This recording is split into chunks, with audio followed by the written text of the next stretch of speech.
We have a few more minutes before we get started. My name is Brian Mulryan. I'm the DCTA election coordinator, or chairperson, and I also have been asked to moderate the debate.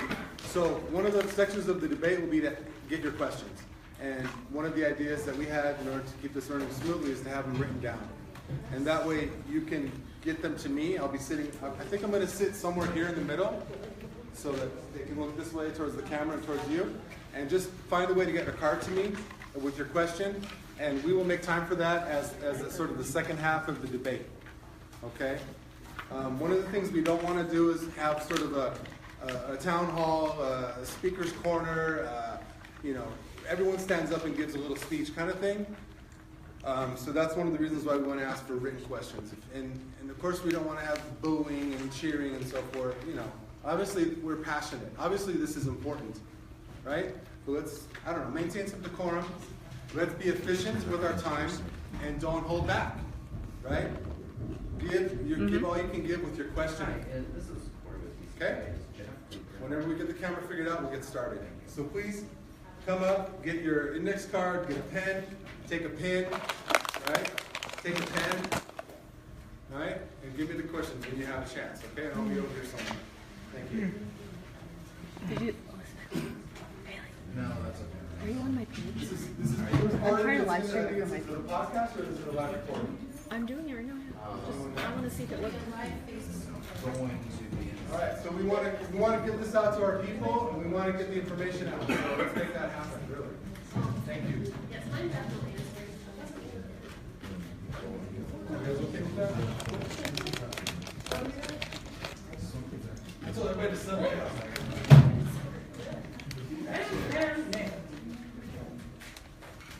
Does everyone want a hug? You want a hug? Who needs a hug? So if you could just link my page to the caucus, like. You need a hug? Who else wants a hug?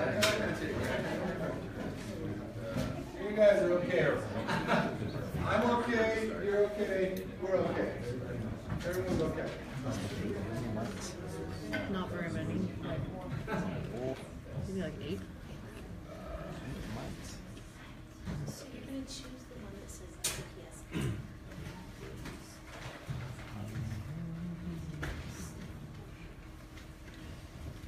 So many people.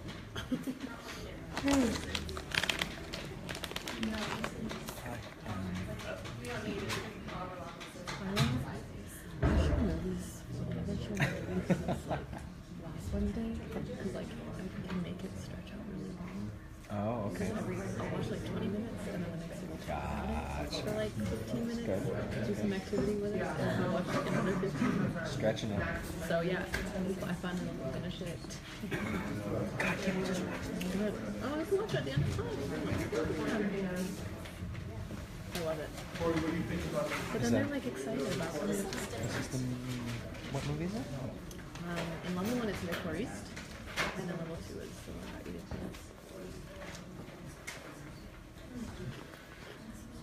Can I help anyone with questions?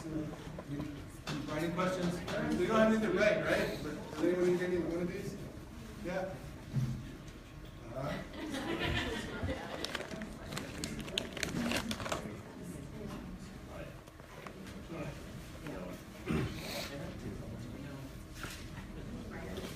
Oh yeah, please write them as pass.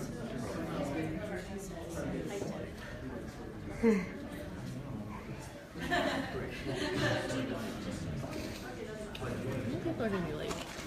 I think so. Like 5 out of 6. Because some schools don't even get out. They have 3:45, yeah, PD. They sure. have PD. That's true. Remember those days? Here's Mark. Where's Claire?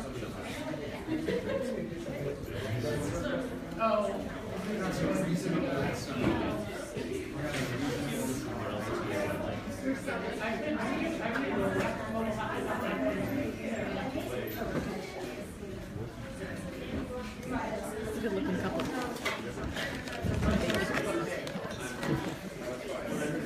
Good looking family. Yep.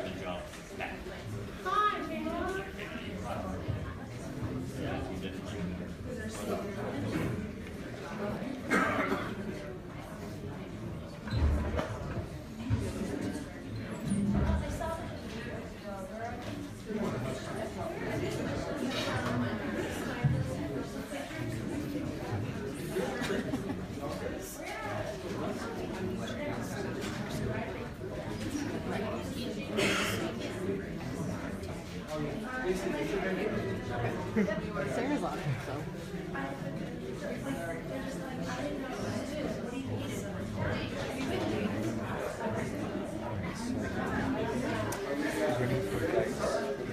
Christina.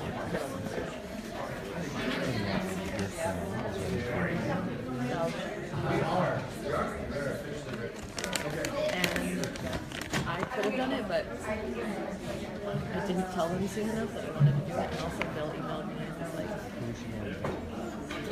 Chris. They're in the same. They're in the same quadrant. Sector. Quadrant. We're in the same school. They're both- Okay. I got the word that we're ready to start.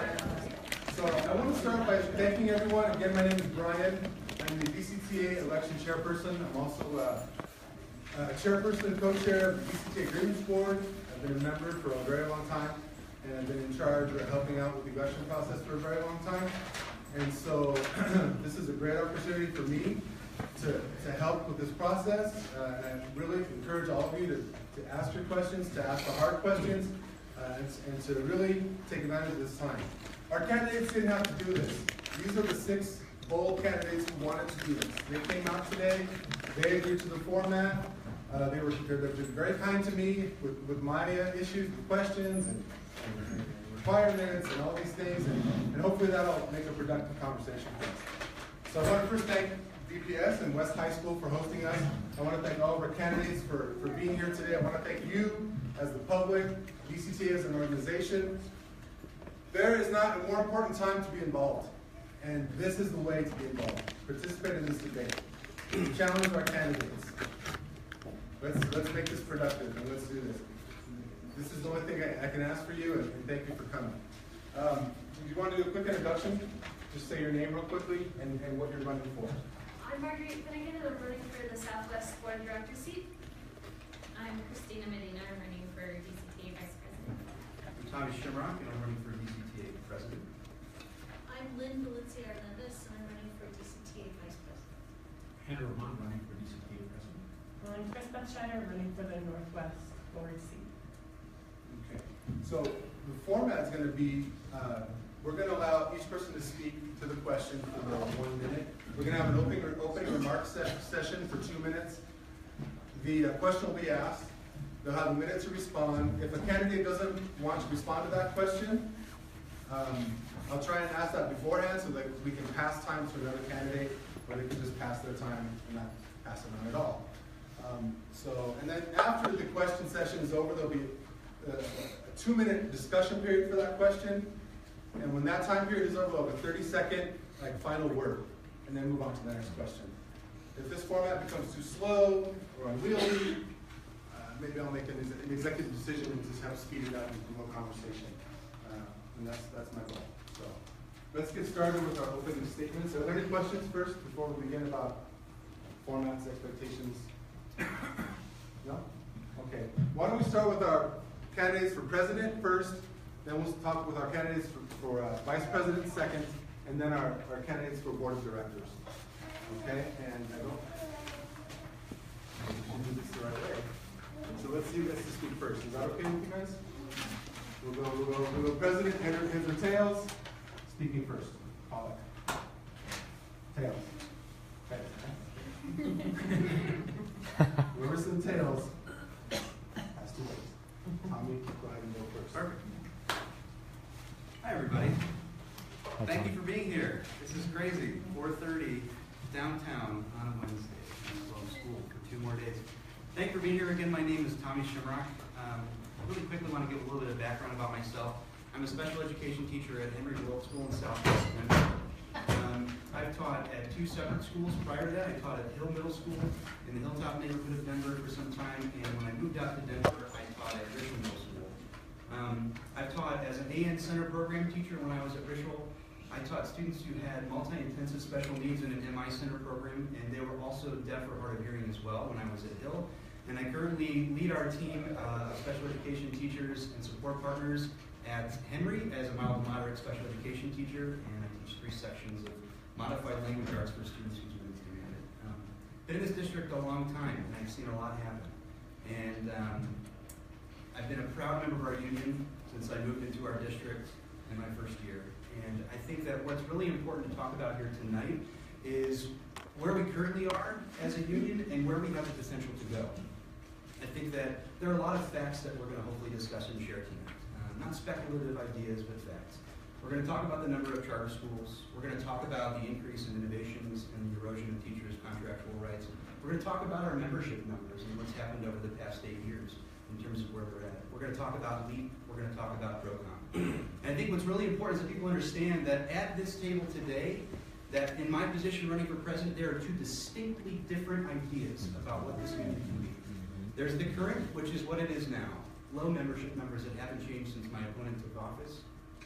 We have charter schools that have over doubled since he took office. We have innovation schools across our district.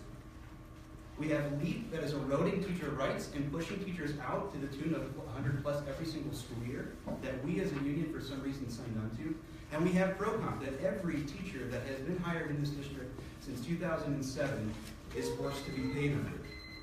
I hope that tonight you'll get a little bit better of a glimpse of what I represent as a candidate, my wealth of experience moving forward, and what I'm excited to do for our union.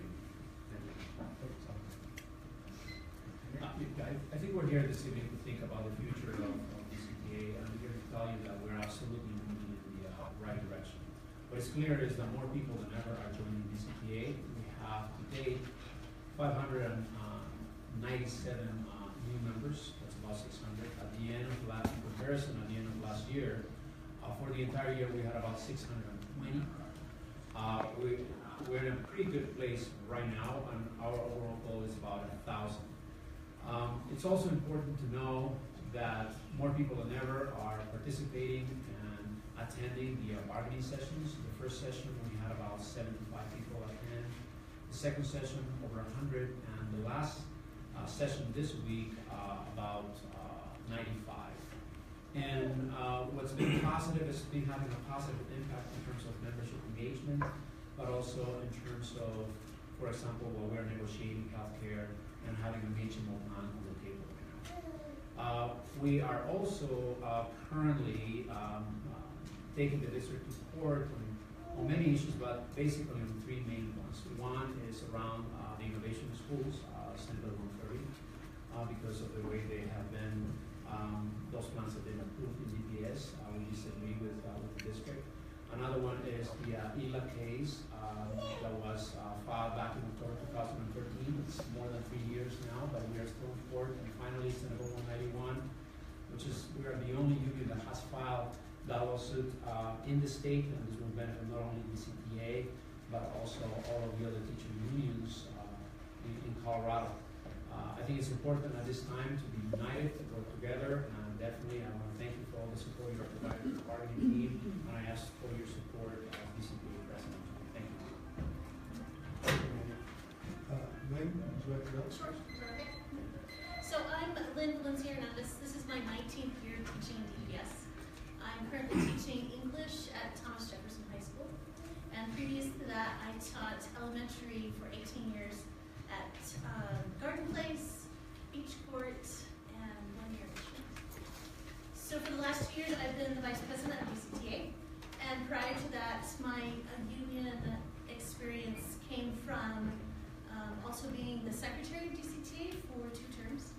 And then prior to that, as a Northwest board member. And prior to that, a rep in my building. I'm also on the bargaining team, and I've also served on the benefits board. So I agree with Henry that we're really energized about the recent activism of our membership, and especially in our growth in membership as a whole. It has been a part of our organizing plan for the last 2 years to increase the activism of our members and make sure that they are involved in participating in how they can become a part of their union. Henry and I have been working on the strategies around our entire contract for 2+ years since we learned that the legislature was going to bring public bargaining to Colorado for our bargaining sessions. We had been working on an organizing plan that would work around bargaining towards the common good. And that involved making proposals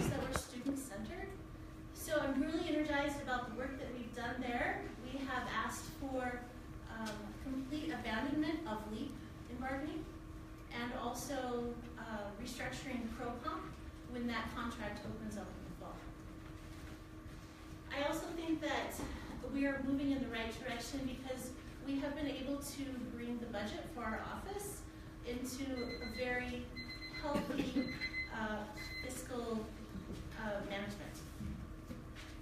Thank you, Lynn. Christina? Hi, my name is Christina Medina. I'm an ALS teacher at Academy San Luis. I've been teaching for 9 years and always teaching emerging bilingual students. My active participation in the Colorado Association for Bilingual Education and also the Colorado chapter for the National Association for Multicultural Education has really allowed me and taught me how to advocate for my students, and not only just students but teachers at my school. I am running for DCTA Vice President because I think that collectively we can be stronger. Because I think that we need to defend our profession and defend our students and know exactly what we're doing when we say things. I think our union needs to be inclusive and encourage that all our members are active participants and that we not try to silence them or limit member engagement by bylaw changes we try to pass. Again, I also do not have faith in LEAP because I do not think that it is what allows our teachers to grow and our students to grow. And I believe that we can do so much more when we inform and engage our members across the district and take action for our students and our profession.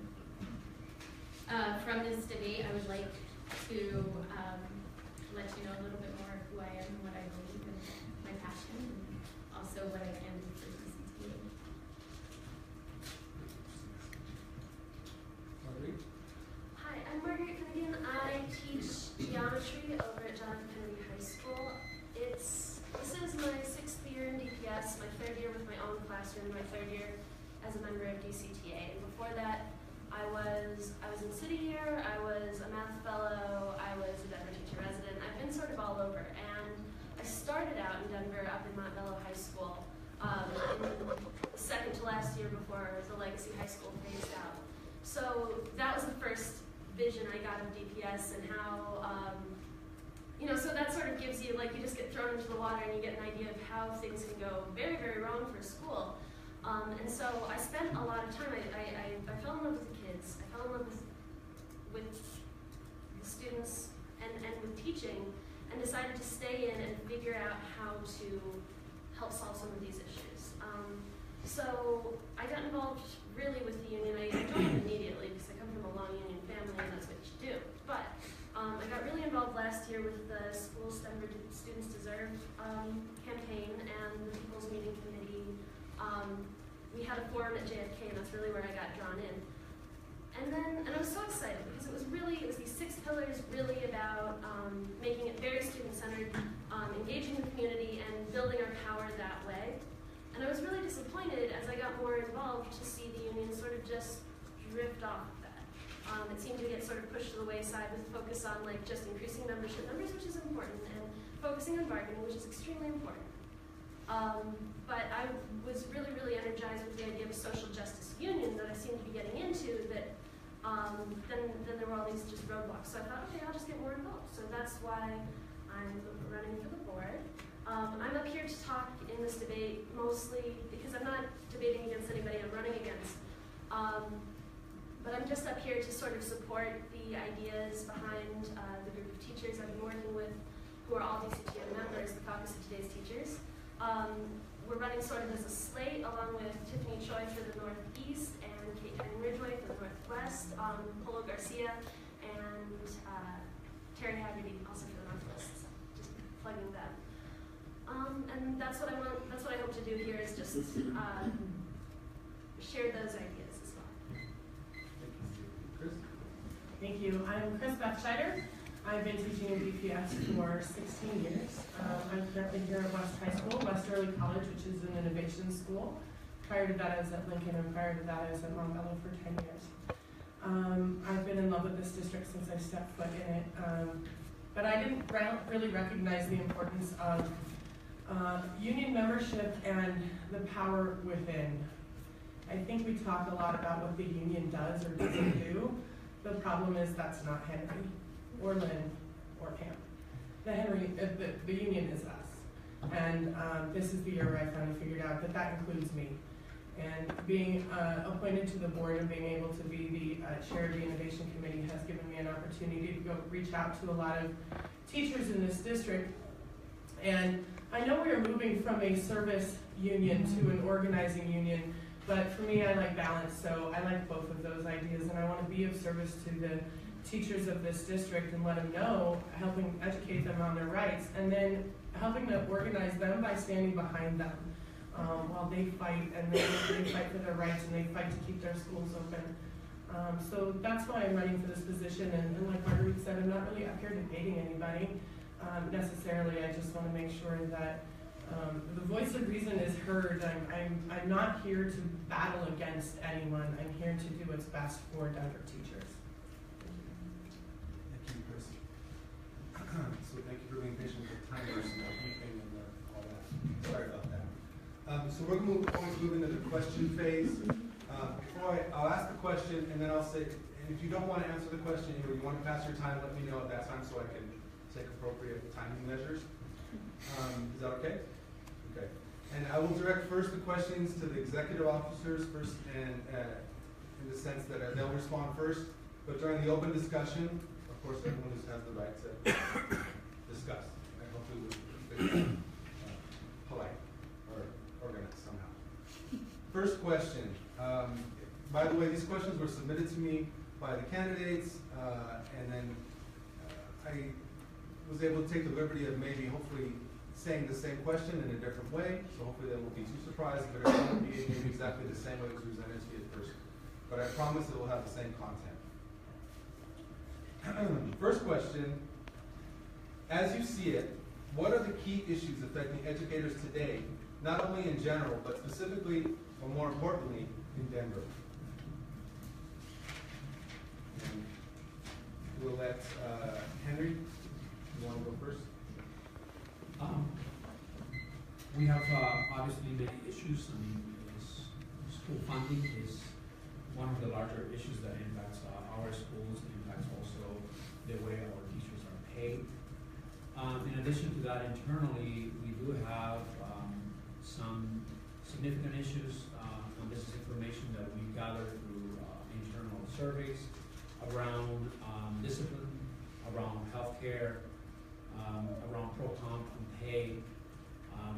And obviously, we are structuring the work that we do in DCTA to address these major issues. They have been elevated to the bargaining table. Right now, we are including those in conversations with the district. This is all very inclusive of charter schools. Okay. Tommy, 2 minutes, right? I think we're having 1 minute. 1 minute, all right. A lot of issues facing teachers today. I want to start just kind of by echoing some of the things that were just said. Pro-comp. Pay is crap in Denver. I'm just going to be blunt about it. Unless you're a teacher that's not a part of pro-comp, pay is real. Class sizes get completely out of control in our city. Not to mention the fact that charters, innovations, and co-locations, I've gotten 2 separate co-located campuses. We're on one right now. It's a complete policy that this district loves to put, and we haven't had an answer for it for over 8 years. I think it's really important that we identify the lead. SB 191, and we're filing a lawsuit for 191, which is fine, but other districts that have had to work under 191 haven't had to file a lawsuit because they didn't sign on to LEAP as a teachers union. Our teachers are being pushed out in droves, and they're having to go through the mental stress and anguish of being evaluated punitively by their administrators, and by fellow teachers for that matter, in teacher leadership roles. We have crummy administrators from left right across our district, and the ones that are wonderful are really hard to hang on to because they're either incentivized to be promoted or move on. Our pensions are in a really difficult spot for teachers that are building and trying to build toward retirement. Those of us who hope to have a retirement someday are in a real tough spot as well.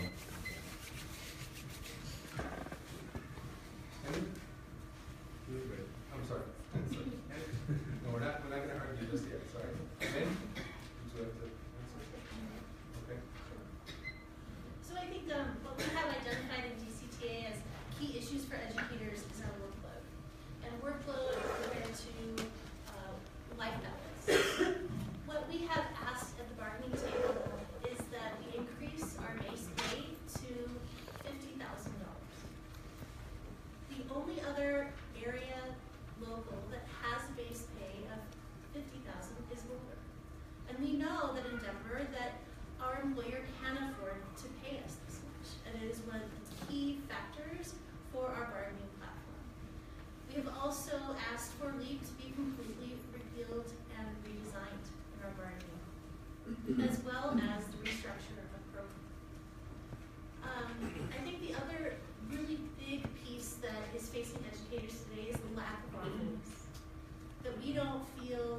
respected, that we don't feel like we are taken as the experts by our district. I would like to echo everything that has been said as far as time spent in non-teaching duties.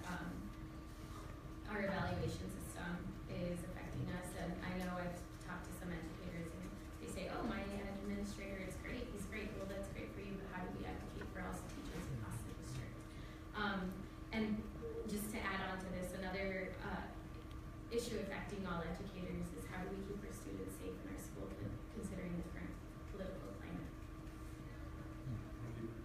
Chris? Sure, thank you. I think all of these answers that we've heard so far are great, but I like to get to the root cause of all of our issues, and I think our biggest two issues in this district right now are massive deficit. We're sitting on a $10 billion debt, $1 billion debt that's pretty much driving all decisions. For instance, innovation was supposed to be designed to help teachers write a plan for a school that is based on the community and the kids therein. And what we've seen is that administrators are writing IPs based on budget. And how can I get rid of expensive teachers, and how can I bring budgets down in schools? When we're sitting on a deficit like that, it just drives all of the decisions. The 10 times administrative staff is the same thing. We have 10 times the administration that Jeffco does. And again, where's all this money going if it's going all to administrative staff? But when all of that's being done, when the powers that be, when we are so top heavy and we are so money light, it leads things to like us not being able to negotiate. We didn't have anything to do with it being part of what we do. That's why it's being negotiated now. Thank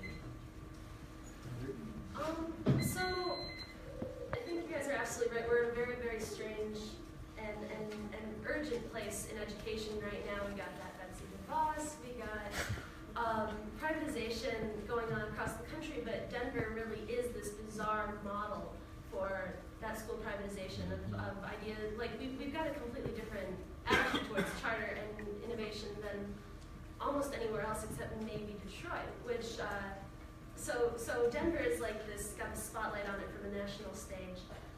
So our fight's really important right now. But I also think that something that teachers are facing that we really shouldn't be is this vilification in the media, in the public eye, and teachers' unions in particular. And I think that it's really, really important for us. If we want to fight privatization, if we want to save public education, we've got to turn that around somehow.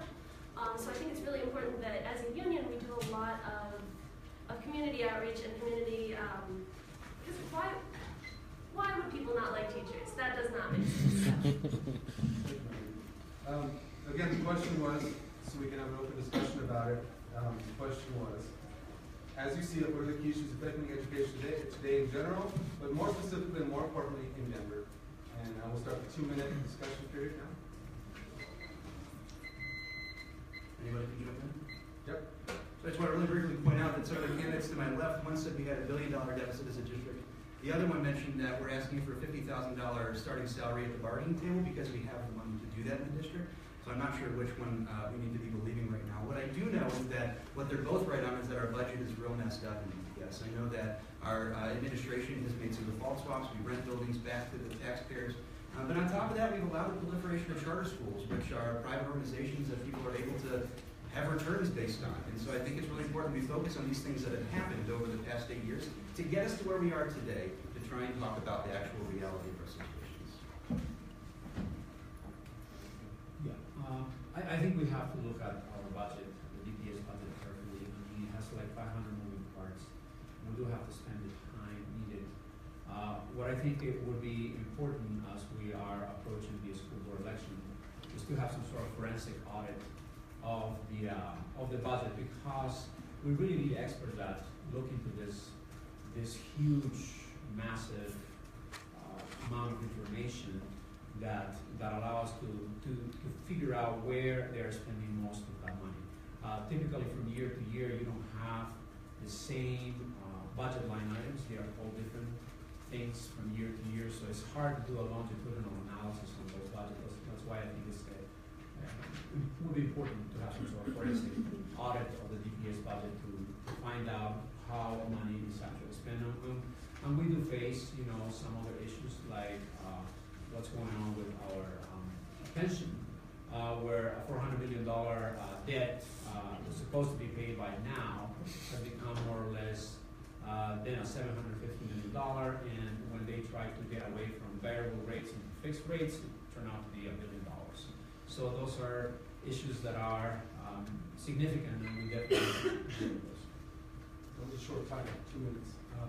We do have a 30-second follow-up or finishing piece to this. If anyone else would like to speak, go ahead. So I keep hearing that the union had signed on to LEAP, and I just need to clarify that DCTA has never authorized LEAP, that DCTA isn't one of the bodies that could authorize LEAP. The only body in the state of Colorado that could accept an evaluation system would be the Colorado Department of Education. But didn't we help design it? We have our logo on the front of it.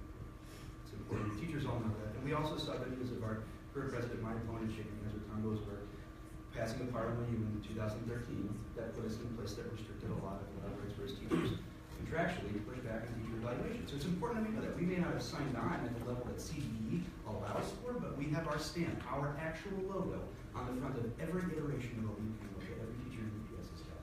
And it's important that we understand that and we deal with that as a reality.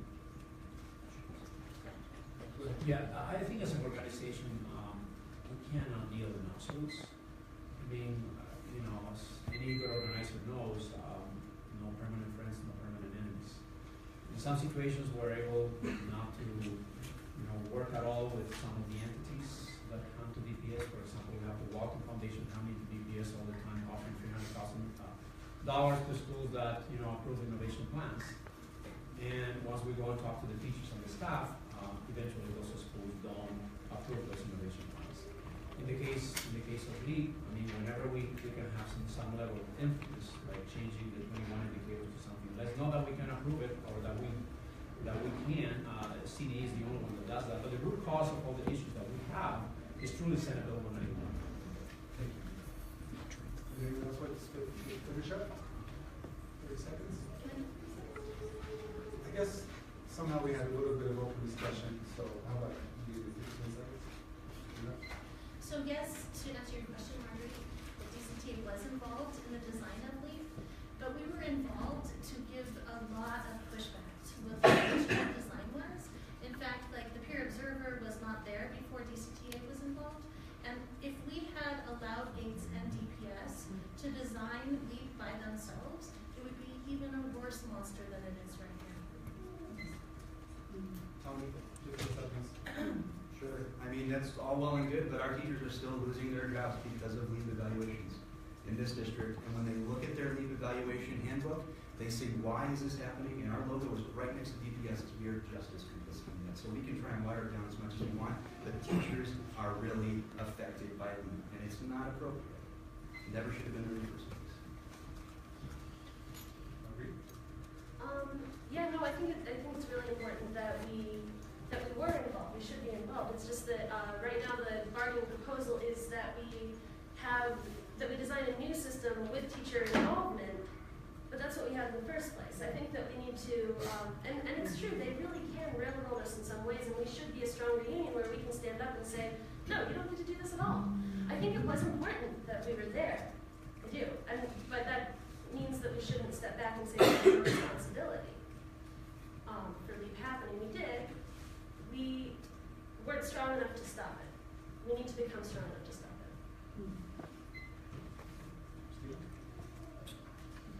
it. Chris? Yeah, I just want to say I don't think that teachers are necessarily losing their jobs because of LEAP. They're losing their jobs because of SB 191 and innovation plans that are written with at-will status. Our evaluative system has been around since I started in this district 16 years ago. It has only been in the last few years that SB 191 has been able to take non-probationary status and trash it. Thank you. I'm going to take this question. I'm going to go with this tonight. So I'm going to go out of my pre-planned order. I want you guys to go with me on that. The next question, then we'll start the next question here. What are your views on LEAP and other models of teacher evaluation?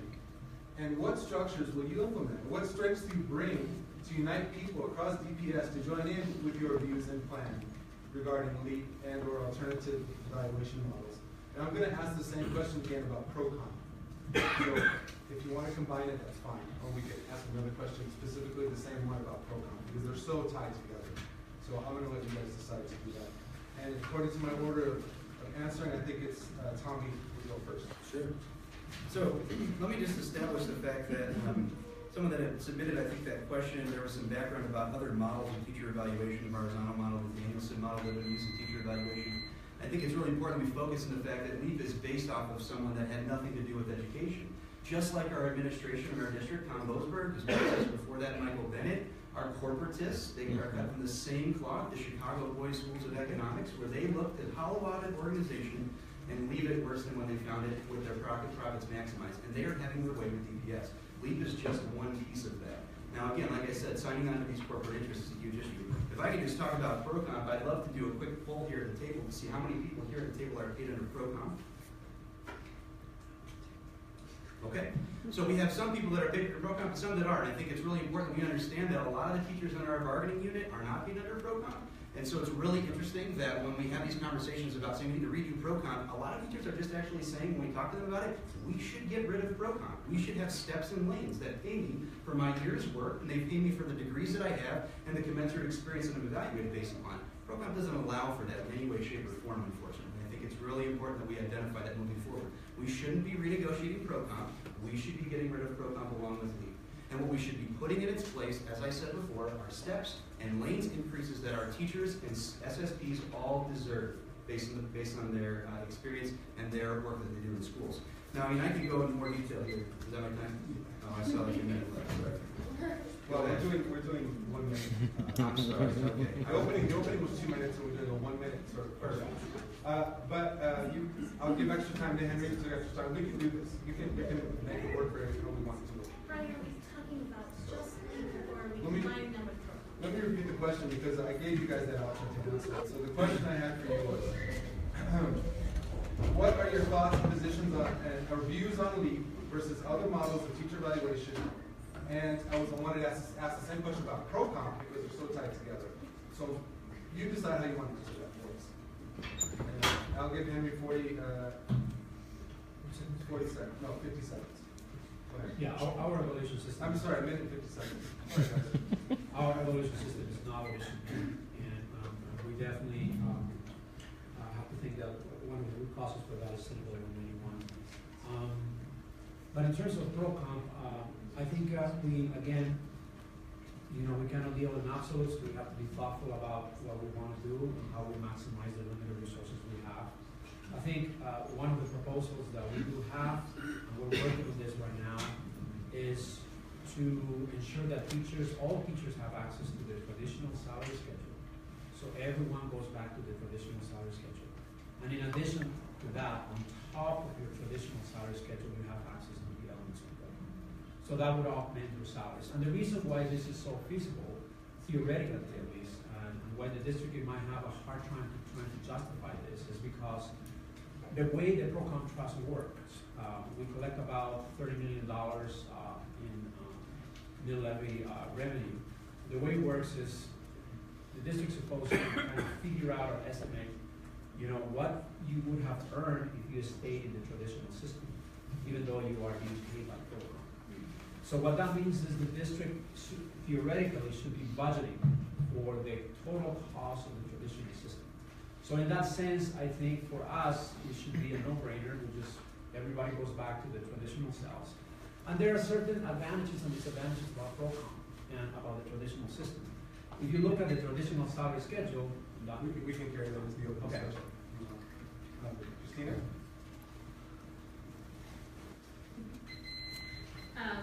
So we just leave ProComp, however I want, whatever I want, okay. Yes. Sorry. Okay, so I personally want to talk about LEAP, and because I know how it's affected teachers. I know how it's been used by administrators to not necessarily help teachers grow, but just say, okay, I got it done, and I know that at my school I can only have a certain amount of distinguished teachers, a certain amount of effective teachers, and the rest I'm going to make it so that I have not meeting or approaching teachers. And like, that's not cool. That is not who we are. We work so hard every day and do everything within our power to educate our students. Speaking for ProComp, I know there's like this bowl of money, but instead of talking about the bowl of money that we have to distribute to teachers, why, and not distribute, but to pay our teachers who educate our students and educate America, I should say, we need to talk about making that pot bigger, because ultimately we are the ones creating the future for our students.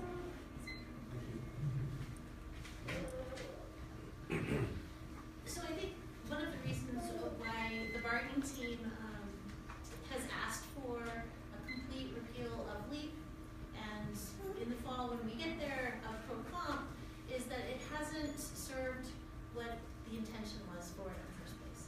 And the intention was, and the way that we were sold on ProComp way back in the day, was that it was going to fix the achievement, and that it would service all of our students from across the city in different socioeconomic levels, so that they could have the resources that they needed to be successful. And it has not done that. In fact, ProComp has actually divided our district and made those resources less available for our kids who have the highest needs. As far as LEAP, and as a member of the bargaining team, and our decision to say we want to abandon LEAP and we want to redesign our evaluation system really comes from the fact that LEAP is no longer a growth model. That it's not taking a teacher and evaluating what their strengths and weaknesses are, but it's actually become this punitive monster. And again, also not fix the student achievement gap. More time to discuss some of the discussion. We have a minute here, a minute here. Let's take that minute. Sure. Okay, thank you. Yeah. So ProComp and LEAP, very, very closely related. I think that they're both sort of grown out of that SB 191 idea that the problem with public education is the teachers. That it's, well, ProComp's based on the idea that we wouldn't teach well unless we were making more money, which is just like, the amount of money we deserve and how hard we work for our kids are both really huge always. It's not one or the other. So yeah, I think that we gotta move to a steps and lanes. If we can get the bonuses on top of that, that would be great, but we need to go for a straight steps and lanes. Get rid of that 14-year cap that you guys talk about, that we're talking about in bargaining, because, and that's based on the idea that people just stop improving after 14 years, which is shocking and wrong. I'm not, like, people aren't even good until 10 years. Like, we do our best. But I think really important with LEAP is the people I talk to, there's teachers in my school think that it's not that book, it's not that LEAP book that's the problem, it's how it can be implemented. So what we really, really need to look at is how we build checks and balances into our contract, and then be able to really, really enforce them. Because right now you can't grieve LEAP. So we need to, that's really where we have to focus. I think LEAP is fine if you're not held to every single one of the 28 billion indicators at all times to a second, all the way. Thank you. I think the biggest issue is with any evaluative system is it an evaluation system, a punitive evaluation system, or is it a coaching system? Just like my students, I don't have students walking in and tell them right off the bat, I don't give A's. Okay? How many of us have heard out of this sentence? I think that just is unacceptable for a coach to tell their staff person, like, you just can't get an A in my class. I can't even coach you well enough to get you that good. So I think regardless of what we're calling it or what our evaluation system looks like, I think our administrators and our evaluators need to become our teachers and our coaches, just like we do for our students.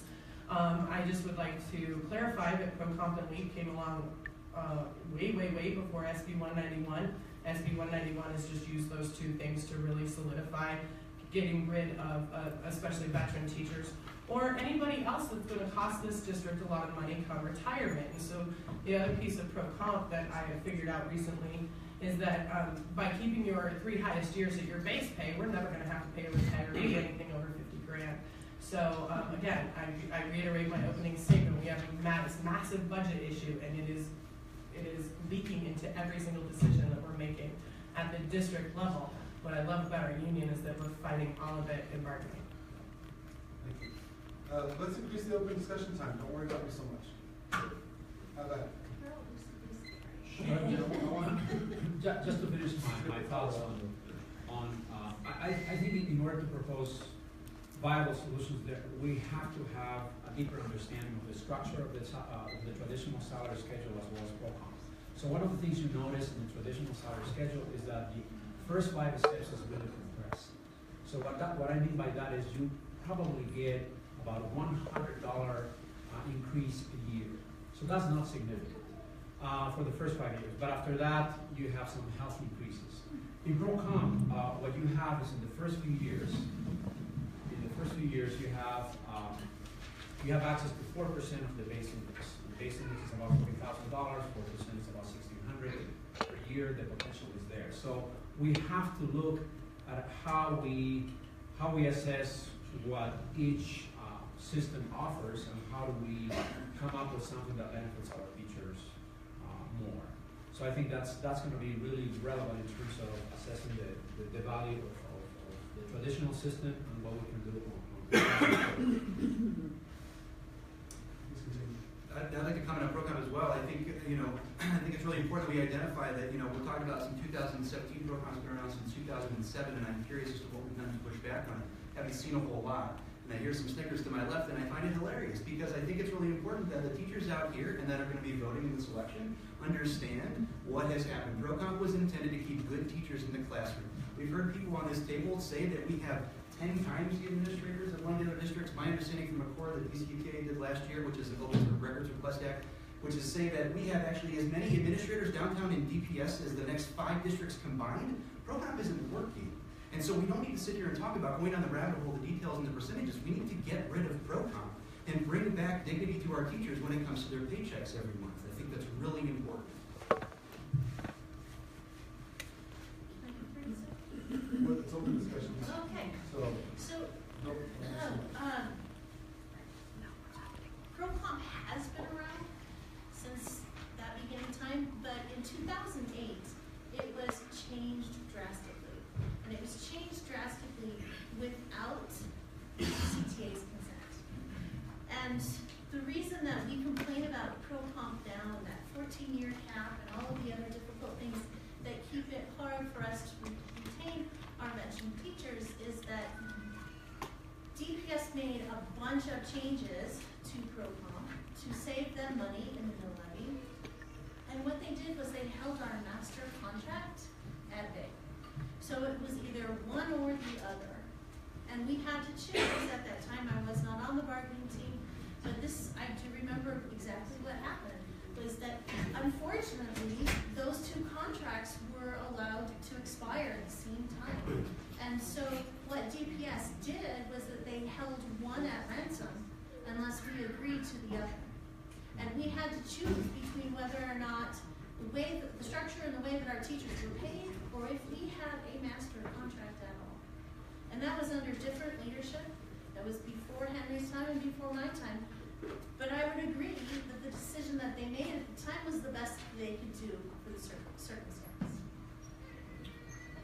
Well, we can have more open discussion, or we can. I'd just like to make a comment that to simply say eliminate all of the ProCom incentives. There are 50% of our schools and teachers receive, let's say, top performing or high growth. And to simply tell them, you're no longer going to get those incentives, it's going to be a very interesting conversation to have. I think we have to be realistic about how do we make those changes and when, and we need to get enough feedback from our members to see how we go about doing that, instead of simply coming up with an idea that is based usually on because of the lack of experience and saying, this is just what you have to do. I think what you have to do is you have to talk to our members and get a better sense about how and to what extent we make those decisions and how do we maximize the limited resources that we have. Well, so as somebody who's worked in red schools, who's worked in really struggling schools, where you get the high needs bonus, which is about $2,500 a year, which is better than nothing. But those of us who have worked in those schools know that it's not, like, the idea that, and also as a math teacher, right? So I work in a high need, a hard to staff area, so there's that bonus as well. Those incentives, as much as they're needed and necessary and deserved, are just not enough to be fighting over or to be sacrificing anything for, I think, I mean, who here among us who doesn't teach math would switch to math for that $2,000 a year? Like, would you do that? Or would you move from a school where you're comfortable to a school that is really, like, what working in a red school does to a person, as wonderful as the kids are, what it does to you is worth so much more than $2,000. So if we need those incentives, they need to get so much bigger, and we shouldn't trade away anything for those little incentives. Move on to the last words, and you can consider those maybe your last words as well. Anyone else have the last comment, last word? So I would say that my biggest concern about ProComp is that prior to ProComp, I started teaching in this district in 1998. And prior to ProComp, when teachers were not competitive with one another about their pay, that based on how many years you were here or what your education was, that's what you were paid. And instead of whether or not you had a high growth status or you were a high need school or what color your school was or all those different things that have been worked in through ProComp, that prior to that, the teachers were much more collaborative with one another. And that when you had a great idea, you shared it with your neighbors. And that when you had a new teacher that came on board, you made sure that he or she had the resources that they needed to be successful with their students. And unfortunately, one of those results of ProComp has been that we are pitting our schools against one another and teachers against one another, and it's really not within our core values. It's certainly not student-centered, and it's not putting our students first. So I build off what Lynn said. I hear Lynn making a case to get rid of ProComp, and I do take issue with mentioning the fact that my perspective on getting rid of ProComp is something that's based on inexperience, as though 9 years teaching in Denver Public Schools under ProComp isn't enough to understand its nuances. I think it's really important to identify how ProComp was intended to be, and the fact that currently our superintendent loves ProComp. It keeps his costs low, and it keeps the churn of new teachers very, very high each school year. He loves it. He is in love with ProComp. And so the fact that we're sitting here saying, as the only district, mind you, in the metro area, that it's asinine to say we're going to get rid of ProComp is mind-blowing to me, because the other districts aren't doing it, and they have teachers that are having long careers in those districts, and they aren't seeing the insane rates of turnover that we had consistently, and we aren't seeing teachers in those other districts topping out. And I want to just comment, and I'll close it with this, at least my time with this. I keep hearing so much about we're going to blame the district, blame SB 191. Don't mistake me, those are problems. 191 is a miserable bill that was filed by Mike Johnson, and I hope that whatever going forward, we never endorse that man for our governor. Now, mind you, beyond that, I also want to identify that our district is not to blame for things when we have a little over 50% membership in our union. If we want to talk about building power and pushing back on things, we need a new model of organizing. It hasn't worked for 8 years. It hasn't worked before that, since we want to talk about predecessors. And it needs to work now before we don't have a contract where we continue to stay for another 8 years hovering around 50 to 52% membership. It's inexcusable, and we're just passing the buck. As far as I'm concerned, we pass the buck to 191, and when we pass the buck to our district, we are just saying, what's the point of our teachers?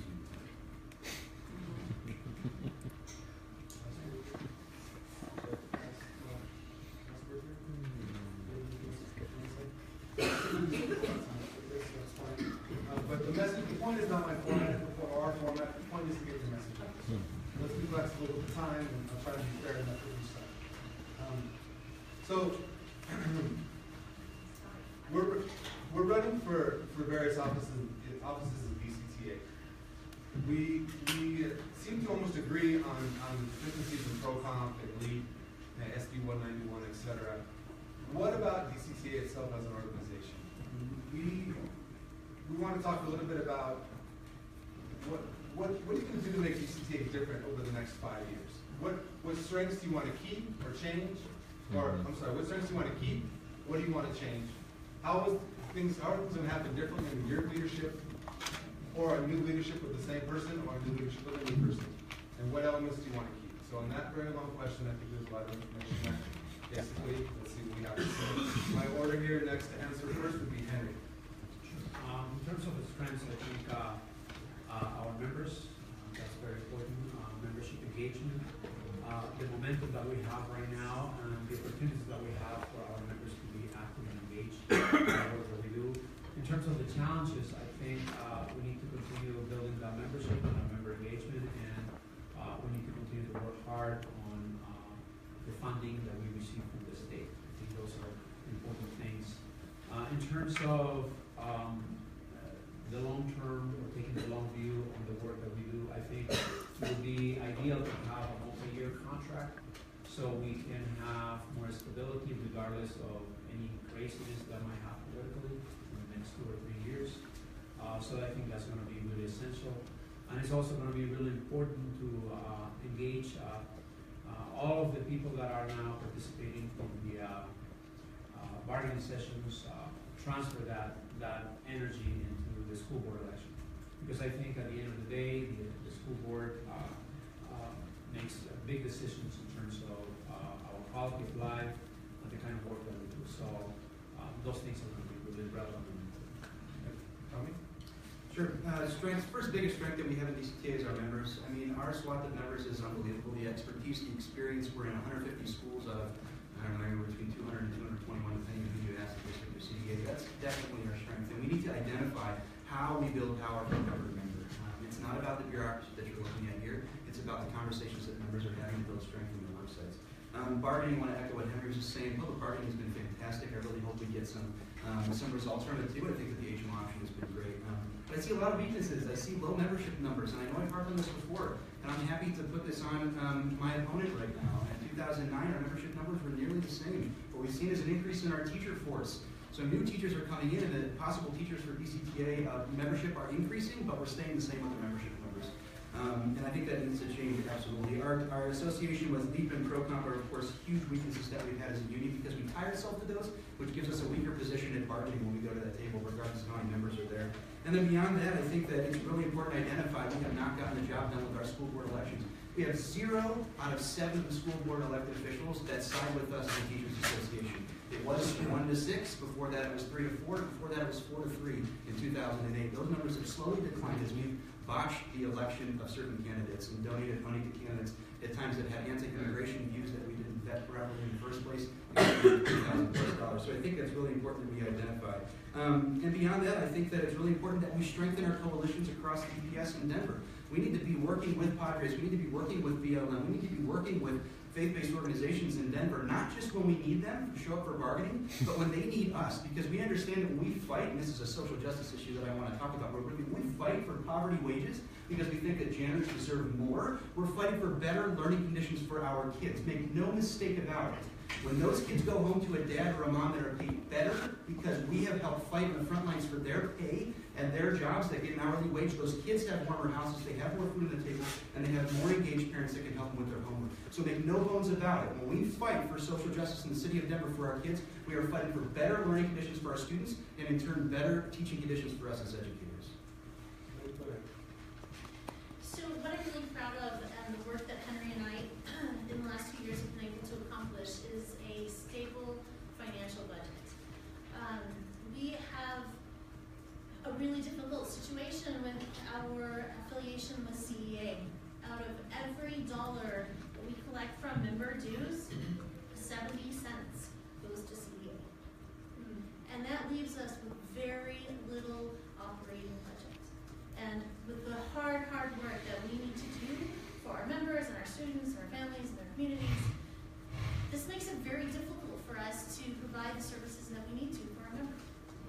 And I'm proud to say that with Henry's very creative fiscal mind, that we have been able to bring that budget around and make it feasible and workable. And it has allowed us to do things like hire Lori and have someone who is working specifically on membership and our campaign, which is our focus right now.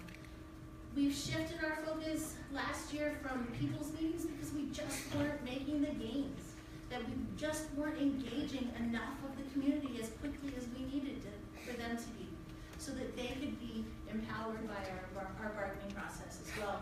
And we've shifted that process into activating our membership. And I'm really proud of the work that we've been able to do there. 75 people the first bargaining session, 150 the second bargaining session, 90 plus on the third, and people who are really empowered, really passionate about the process. This is what is going to make our union strong. So as far as strengths within DCTA, again, I do want to recognize members like myself and all of you out here who work every day for our students. And also bargaining has been pretty amazing to see the turnout. I know I attended several sessions last year, and along with like 3, maybe 4 people. So that's been great, and also hearing the teacher voices at bargaining. I do, however, would like to see DCTA have more engaged members as far as knowing what we're doing, because I know I originally was brought in by not really knowing what I was doing. I was told, here, Christina, do this, do that, come to this meeting. And I met a member 2 weeks ago or a week ago at Rep Council who told me the same thing. I don't know what I'm doing. They told me just to come, so I came. And so that feels a little weird. I want our members to know and commit to our union and know why it's worth it. I would like to see our union supporting that every teacher has everything, all of the support they need for every student, and that every student gets a quality education. And also be inclusive. So I know we've heard about an organizing plan and engaging members, but I also know that I've been on the board for 2 years and I've never heard of an organizing plan where I could, as a board member, be involved. And so that's the type of membership engagement I want to see, is that we all know what's going on, and that way we can match people to different projects, match different people throughout the district, and engage them and bring them into active participation.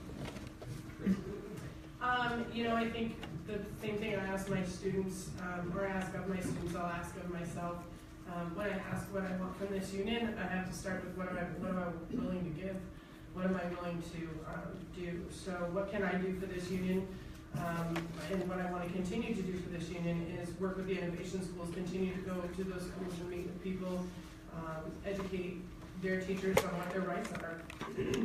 I believe that working with and recruiting people for that committee is going to be what I can do to help strengthen our union, as far as, and I think regardless of who is in leadership, my focus is always going to be what's best for teachers.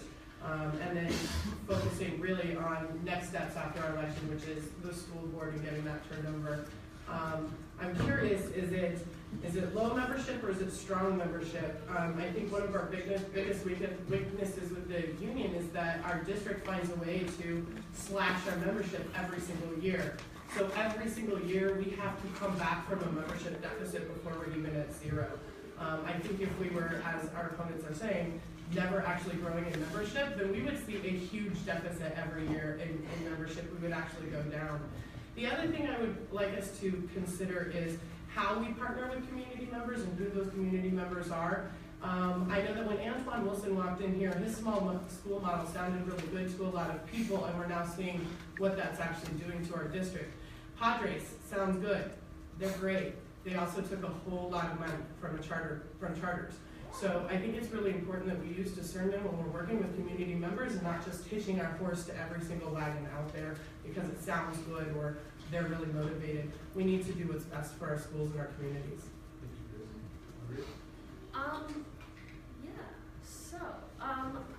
Like everybody. The question was really about strengths of the DCTA. What do you want to keep? What do you want to change? And how are you going to do that? Yes. Everything else was good. Going back to it, I mean, everybody said it. Everybody down the table has said that our biggest strength is our members, and I think that what our members, no matter how many of them there are, no matter how engaged they are, what we bring to the table is we know way more about education than anybody else who's writing or speaking or making the policies about it, right? We know what it's like every day on the ground. We know what our kids need. We know what they want. We know what we can give them and what we should be giving them. We're really the first people that people should be listening to when it comes to making policy.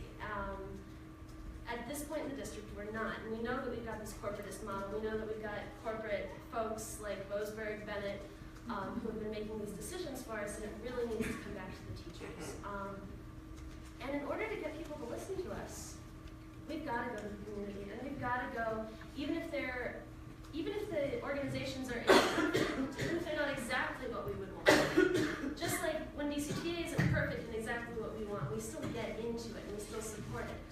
Just like when our students aren't perfect and exactly what we want, we do it with what we've got. And we support them in their needs, and they support us by learning, growing. So I think it really needs to be a very a give and take with community. But I wanted to sort of, well, maybe I'll save it for the open thing to talk about the budget, to talk about, well, but it is related because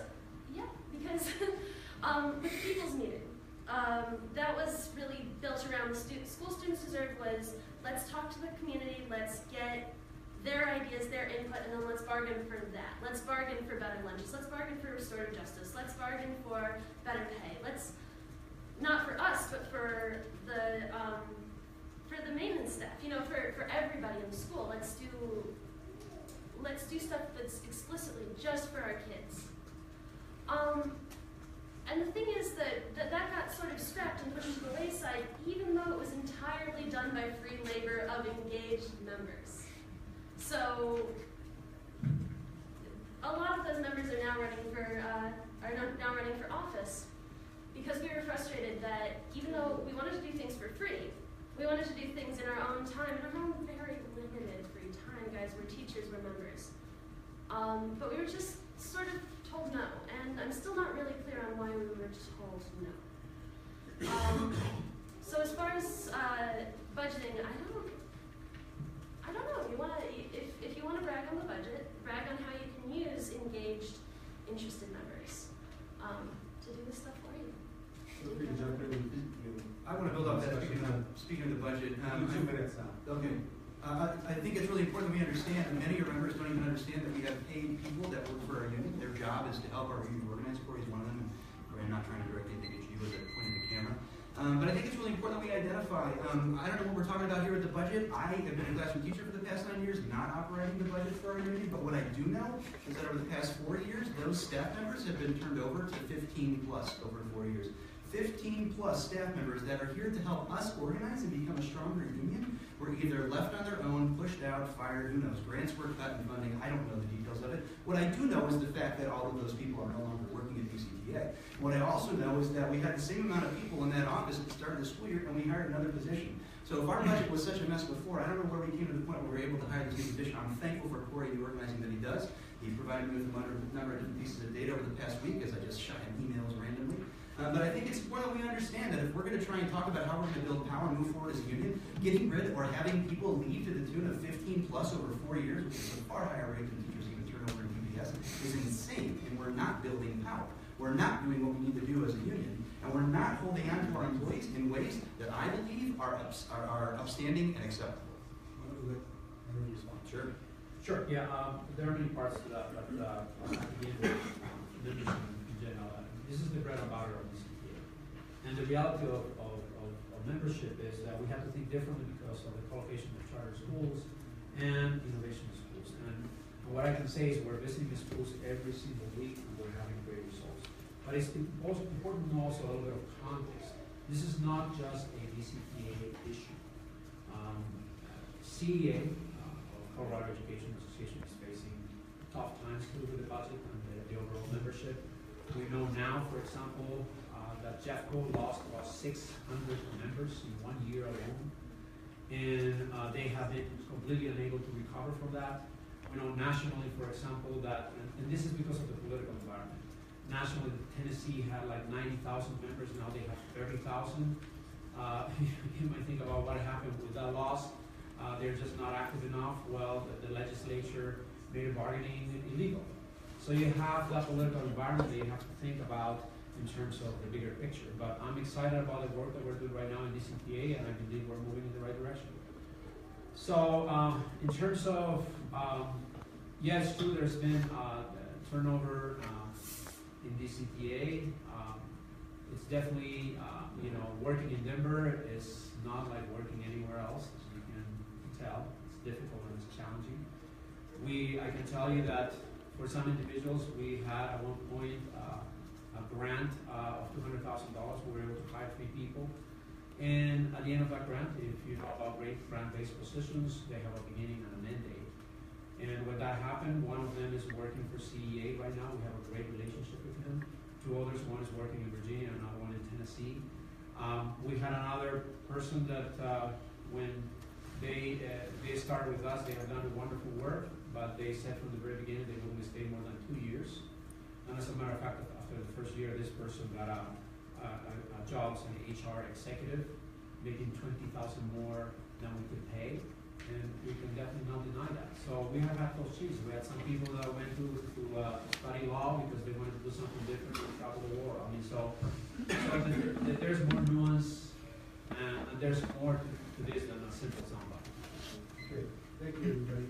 Let's do a last word, and now we'll move on. I know the audience has a lot of questions. Time is obviously running out. We have some questions here. There is a theme, though. There's a general theme of experience.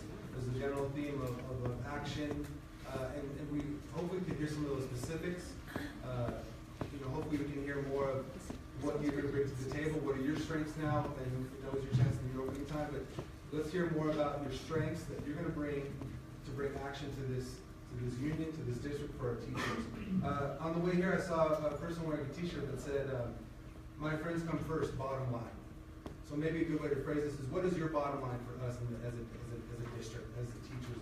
What are your strengths? What do you bring to the table that's going to transform the future of DCTA? Right, are we going to have time for So, follow-up? last word on that other question, and I think maybe we'll lead into that, and then we'll go into questions with the audience. What do you think?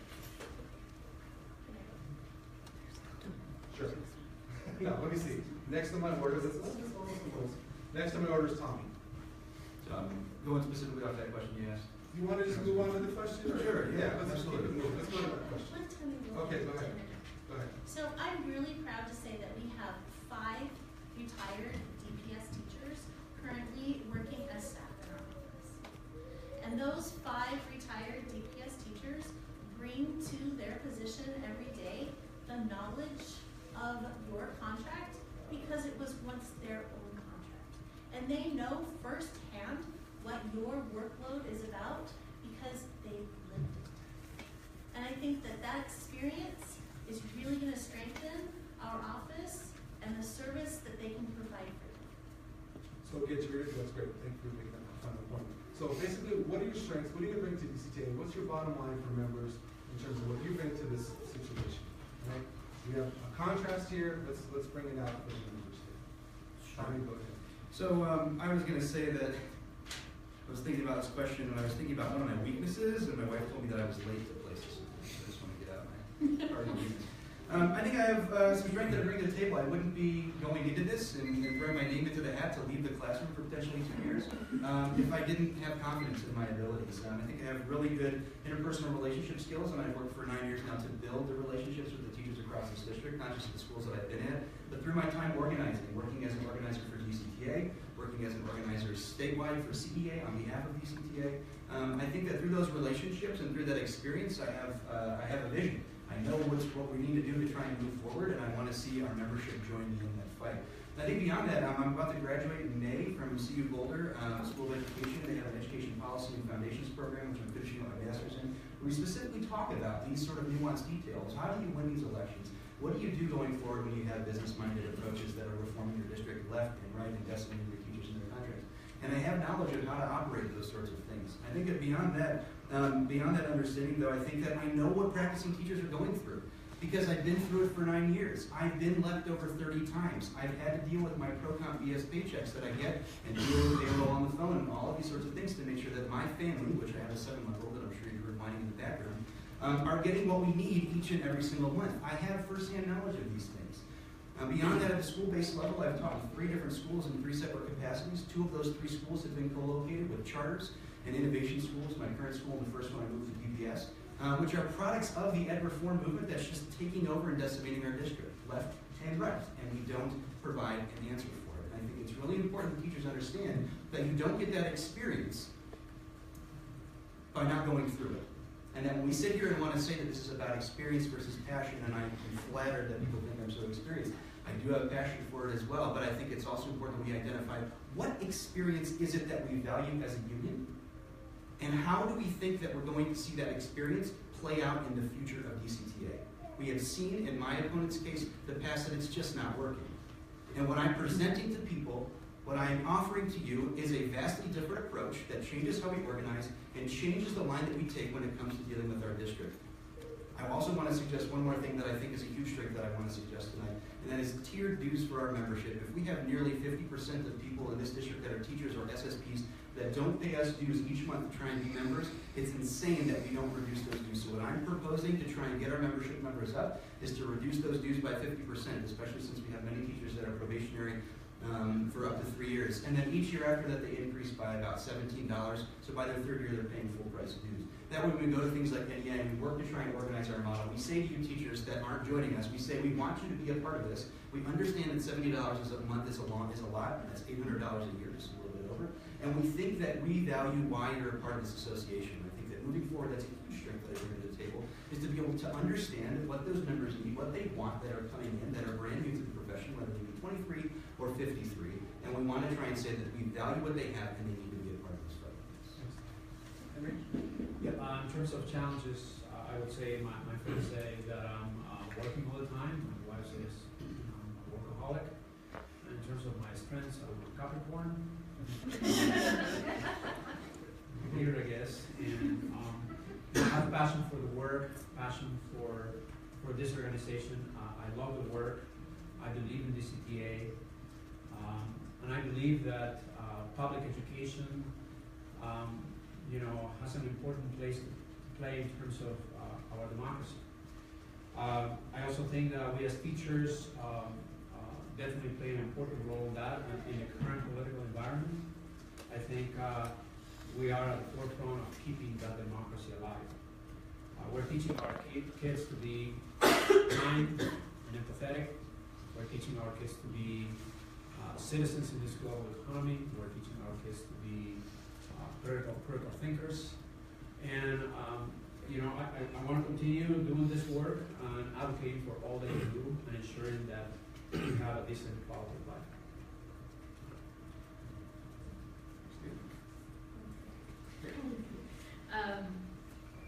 The question is basically, what is your strength? What vision do you have for the district? Yes. What's your bottom line? What are you going to do for us? And you can come on, throw in your business. So I would have to say that my weakness is trying to do too much, where my roommates say, Christina, we don't see you. And I'm like, I know, I'm trying to have but we do maybe once every 2 months. So because I'm always trying to change things, trying to learn things. And so I think that is one of my strengths, is always wanting to learn and always able to help out where I can. Bottom line for DCTA is that I want to see us work through conflict.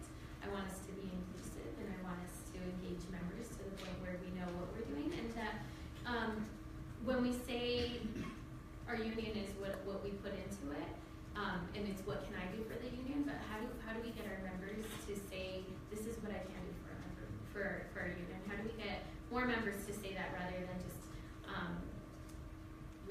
let those of us who want to take on roles, but how do we get everyone engaged? So, as far as strengths, we can say experience and passion for the work as a whole. I have worked 2 weeks for the last 4 summers at the national level at the NEA Assembly, and each of those years, even my very first year as a complete guinea pig and not really sure on how the process worked, I wrote 2 NBIs and threw myself in front of 13,000 people to speak, and it was the scariest thing I've ever done, but also the most exciting thing I've ever done. And I thought to myself, what do our teachers need? What do Denver's teachers need? What do I need to do here to make their work better? What do our students need? And so I've written various NBIs at National Assembly that referred to contract language around training for nationally board certified teachers, or immigration status, or funding from reformers, funding our national and state unions. And so strength is definitely that experience in how to organize and network and use that experience to make sure that the Denver teacher's voice is on the national stage. Weakness, I have a really hard time saying no when this guy calls. And I'm always saying, yes, Henry, what's the next school you need to get to? Who are the next people I need to call? What meeting do I need to organize? Who do I need to get together? Who is going to be in the next room?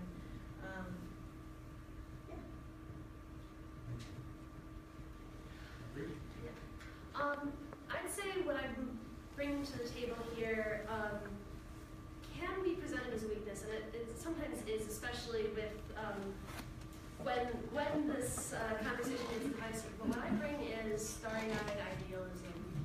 I really, truly believe that we can have everything, that our students deserve everything and can have everything, and that we can make that happen somehow.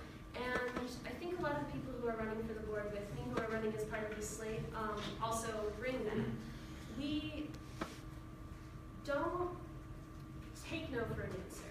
One thing that keeps coming up for me is like when the district says we don't have money for something, I'm just tired of hearing that. Like they could find the money for pretty much anything if it was a priority for them. And they could find money for all sorts of things.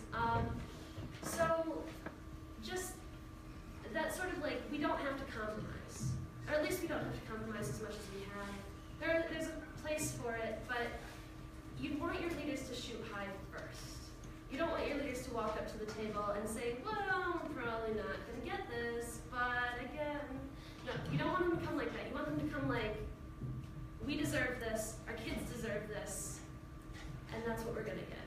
So that's why I think idealism, passion is, and being willing to believe that you can do it is a strength rather than a weakness. Well, unlike Lynn, I am not entering any NDIs this year to not support Michael Johnston.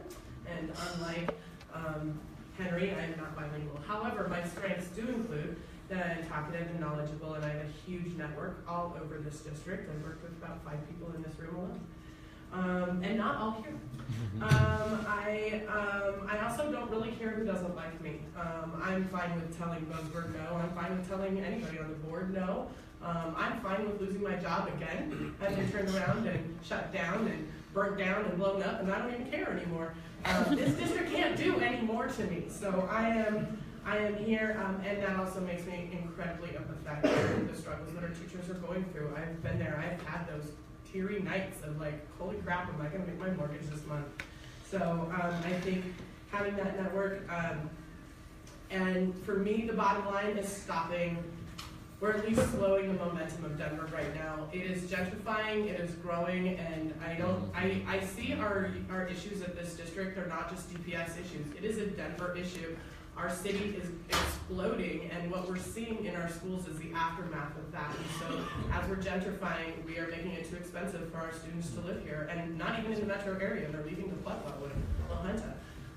So we need to work on that, and we need to stop this like influx of dollars that's just motivating everything. Like it's just all politics and cash. And to me, that's where we need to slow the roll. The union is the only entity right now that is fighting that role. So that's my Thank you. Let's go ahead and move on to the questions from the audience.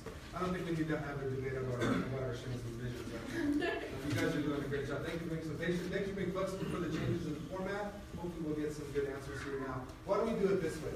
I have a bunch of questions. Some are similar. Some we've already answered. Let me just read a question to the panel, and we'll be respectful and throw it in. We don't have time to go into the procedure time and things like that. So let's go ahead and get some questions from the audience and see what you guys think. If you're running as a slate, but not all the people in your slate gets elected, will you be able to work with your different views to make our union stronger? Step and lane increases are great as well, but how will you recognize teachers who go above and beyond in their work? Pro-comp allows stipends, which are teacher leaders, hard to staff, and hard to serve. Will these go away? Especially if you adopt a traditional salary schedule. only. So, what do you think? What was the first part of that? Yeah. How are you gonna get along with the other people that aren't running on your slate if you happen to win and your slate doesn't win? What's your plan to make our union function better without everyone on your slate, I guess is the question. I'll happily jump in there. I think that it's really important to identify that the current sort of structure of how DCTA has its leadership model, there are very few dissenting voices. There are very few voices that are proposing alternative ideas to try and move our union forward. And I think that getting members of a slate, if we want to refer to that, I know Marvin has referred to that, which is fine. People that we want to see elected are people that have voices that are not what is currently represented in DCTA. And I think it's really important to kind of get those voices out there so that we have the ability to all of a sudden have the conversations about moving forward and so forth. So I think that's really, really important to do when it comes to just getting people elected and identifying that we're all in the same direction. When we work, I mean, as an example, the DCTA fund, for example, does have not only Democrats or Republicans that will work together really well. I mean, there are some members in our fund that are voted for Donald Trump, and we still have great conversations and work really well with them. So I don't see any issues. Should I just throw out that I see huge issues if people are looking at Yes. I don't really care what the course is here, but I think we need to identify how dangerous that is, and if those people are on the fund, then that we have a huge issue with that. So, So let me just jump in here real quickly. We're a union, and every voice matters, regardless of their affiliation politically or religiously or their ethnic background, their language, whatever it is. And what really brings us together and what we're really here for is our students. And so if we're going to be divisive and say that we can't have people based on how they voted involved in member work, then we need to reevaluate that. I really want to just make sure that this is a student-centered conversation all the time, because that is truly why we're here. That we have all made that choice to make sure that the students in our community have the best access to resources and the educational foundation that they need to be contributing to their communities and their democracy. And if we are going to be divisive within our own union, we will not be able to provide that for our students. I like that word divisive has come up because so my vision for if I get elected, no matter who is elected with me, is a union that's more yes and rather than no. I like the idea that if somebody's got an idea, somebody brings an idea to the table, we say yes to that, and we're going to do this. So, and I'm thinking of this specifically in terms of my little pet project, and it wasn't just mine, but the people's meeting, like why we didn't do that and member drives and bargaining and, right? So my vision would always be to say, if I'm sitting on the board and everybody should, like, all ideas are good, everybody's got a voice at the table, and we can do that, and we can do another thing. So I don't see what we're doing as divisive. I think we're always focused towards the kids. I just think that we should do everything for the kids rather than saying, well, we're not going to do that for the kids, we'll do this for the kids. In terms of running as a slate, how will we work? I think we still work. I think one of the things that I mentioned is working through conflict, which is something that I know hasn't necessarily happened as a board member. And I know as a board member, we haven't had very many student-centered conversations, but rather how do we silence members as a board member. So I think it's important to elect a leader, elect leaders of those who are willing to and know how to work through conflict again, rather than someone who proposes and, all right, 6-10 vote, we're done. I would love to jump in again. Sorry, I'm just having the hardest time getting my head around this idea. I want to talk about inclusivity in our union, right? Sexual orientation, 100%. Gender identification, yes. Religious and ethnic minority backgrounds or ethnic or minority backgrounds, 100%. These are things that we should not try and pretend that we're not including in our union. And what is the complete antithesis of that is when someone sits here and says that we have members that voted for Donald Trump, who is the complete xenophobe and in opposition to all of those things that we just identified for our kids and our teachers. So I hear people clicking and all these wonderful things in here at being inclusive, and it's really important, but my God, are we insane here? Like, this is not something that's like Republican or Democrat should have seats at the table. We're talking about people that spew hate against other people, not just for the way that they look, but for the way that they act and the way that they believe. Of course we should be pushing back on that. They don't get a seat at the table, as far as I'm concerned, along with the KKK, along with Nazis, all of these sorts of things. Like, I like that we're having this discussion now in the U.S.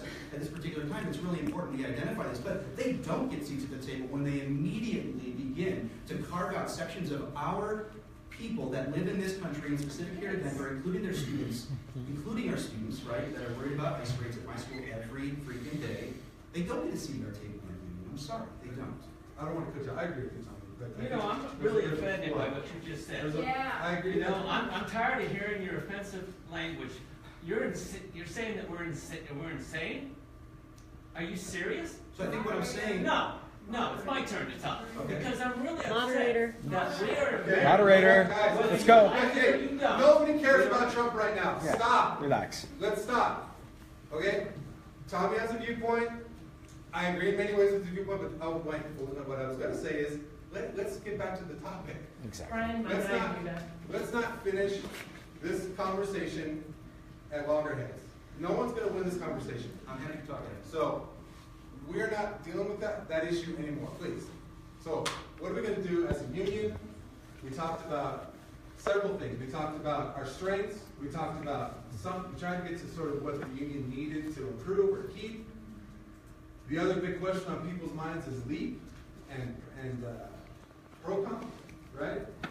And so the last question was about, if your slate doesn't win, what are you going to do to get along with the other side? I agree with what you guys said. Everyone's welcome at the table. I agree that there's some people that you don't really want to have at the table. But the point is, that's not the discussion today, and that's passion that we need to keep outside this room and talk outside, please, okay? Sorry about that. And I didn't mean to cut you off, sir, but we can't just go down that road. The election's over, so. Thank you. Some of the last, we talked a lot. We've had a lot of interesting things to say. I would have liked to hear more specifics. We have a distinct contrast between experience and passion and energy. And here we have passion and experience together. It's hard to get into all the specifics in a debate. I appreciate your time and your energy that you put into this. Why don't we go, one of the questions I had earlier was that I hear people wanting to get rid of ProComp in terms of different incentives and just go back to a salary schedule. I have a question from the audience that also talks about that, or what would you allocate the money for? Part of my previous question also was, how do you incentivize teachers that go beyond what is the norm? So if we can just stick to that, please. And so we want to get rid of the ProComp altogether. Is that something you fight for, or how do you want to fight for our teachers? Let's put it that way. How do you want to fight for our teachers in terms of pay and leave? And that's some of the questions that we're here to ask. And this is just a discussion, Yeah. right? So I'm gonna go ahead and jump in there. I wanted to just bring up this point that it was asked that our leadership shoot high, and we've seen that in bargaining this year, that our leaders in our bargaining team especially are just shooting for the moon. And as I like to say, shoot for the moon and come back to the stars. That's why we're asking for $50,000 as a starting salary. And yeah, we've got budget issues, but I think that's how we kind of get our district to start thinking in that direction, is kind of shooting way out there. So I just wanted to iterate that we're working on that. Which is how I'd work with Chris on the board if we both got elected, because I absolutely agree with that. So there's not a set plan, like, we should just do a ProComp. I hear, Yeah. I mean, I think that by getting rid of ProComp, I think that Brian, whoever the question is, brings up some good points. I think it's important to identify what incentives do for teachers in the working world, and I think that you would be remiss to find lots of districts that seem to sit here and say, in terms of teachers' unions' perspectives, that incentives are somehow this end-all, be-all. That to incentivize you to be a good teacher will make you a good teacher. And so I want to just just kind of showcase that when we remove things like pro-comp, what we're doing is saying that teachers are inherently skilled. I don't know if I'm going to be incentivized to do this. Will I be a better teacher once I get my bonus? It's kind of insane. So what I'm suggesting with the step in ladder system, steps in lanes, is that we go back to a system that incentivizes teachers based on the fact that we inherently trust who they are. Now with that said, too, I want to talk about teacher leadership roles. I think that those are important. However, teacher leadership roles are now tied to evaluation. Teacher leaders, as brothers and sisters in this, in schools, can be sitting here saying, I need to evaluate you and determine whether or not your LEAP scores will get you certain sorts of pieces of the budget or your pay or your paycheck and how it affects your family. And that's completely insane that we're sitting here doing that to one another. So I'll use my word insane again because I do think that's absolutely insane. Beyond that, what I want to also suggest is that with ProComp, in particular, those sorts of retention bonuses I think are very valuable things. I see a lot of teachers here from East, the school that's been blue in years past and has really fought hard to keep those retention bonuses. Not retention bonuses, the incentives, the high growth schools and so forth. Top performing. Top performing, thank you, Henry. And when I was at Hill, we got not only the top performing and the high growth, but then you also have the Title I positions. Are you in a hard to serve, hard to staff position? And having able to benefit from your entire time. Yes, I think those things are entirely possible to keep a part of our budget without program, without tying things to a punitive system of teacher pay that says, well, we're getting incentivized. And if you don't do this, I'm sorry, you just don't get that chunk of money. I think that we can do those things. I think that's in hand. Anyone else? But just briefly, I mean, when we look at the data, we do know that there are some supply and demand issues around some positions like Eli's positions like math, and sometimes what we try to do is figure out that's what the hard to staff incentive does, and it provides additional funding so we can recruit and retain teachers in those difficult to find positions. And obviously we would like to. What is the final word? So, why do we want to elect you? Why do we want you? Right? That's what I want you to tell our membership. That's how I want us to finish up this debate. Thank you, everybody, and thank you for being patient. Thank you for adapting to the changes and our format to get your word out. So hopefully we got some of your word out tonight, right? And this is your final chance to get your word out. Make your case. And let's start in the word order, I think. Well, Henry, why don't you start first? 1 minute? Yeah, 1 minute. Just want to emphasize again that for every $10 that we collect in union dues, we get to keep only 3. 7 go to NEA and CEA. What that means is we have to be really creative with the limited budget that we have, and we have been. As a result of that, we have now a fully dedicated staff person who works on the contract campaign as well as the membership campaign. Those are good things. Another thing to remember is that we have a school board election coming up soon in November, and we have to elect teacher-friendly candidates. The momentum that we have right now is critical, and we have to be united. We have to work together. And I want to thank all of the members for supporting the bargaining team. I want to thank you for the wonderful work you do with families and our children, and I want to ask for your support as DCTA president. Thank you.